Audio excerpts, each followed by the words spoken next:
Pani? Bakanziza musime chakula. Tankademu. Gane? Anatema enkuguluta naye talinda benda n'okumala kwesooza. Olonno alyoka abeeko ne kyekolerawo basebo ne bannyabo ng'era anaakomeka ekibuluzi bw'atalwawo munnange kukwata luli olugema munnange amakajja. Bw'atyo nno n'asandaga ensandaga okugwa akayeya. Akwatirawo tulya ssanja nze munnabusiro ono Nabbugira. Nabbugira ono mwekwate nnyo kubanga muddo gwa mikisa. Nzize nga mbalaga ebikola eby'enjawulo. Baako engeri gy'osemberera omuddo guno oba ogusike bagulabe ono Nabbugira. Mukozese naawe osobole okwebugira ebirungi eby'ensi eno kubanga Nabbugira muddo gwa mukisa.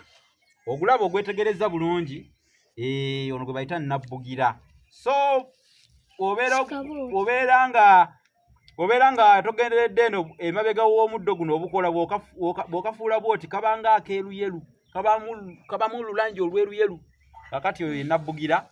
Abakyala mwagala kutereeza maka muyenge nnyo ekikolo kino. Oyagala kutereeza bya misango gikugalangatanyeeko simanyanga bakutwala mu kooti simanyanga kuwoza. Kakati Nabbugira ono muddo gwa mukisa eby'emirimu balagiridde. Byebakugamba by'otowonga nti lubaala nzita bategeezezza ensonga ya Nabbugira yono Nabbugira era mumutegedde. Kalina n'empunya yaako nayo yanjawulo lwakuba nti akawoko temujja kukawulira naye kasaba kategedde keeko akayitibwa Nabbugira. Komyeko awo olwaleero.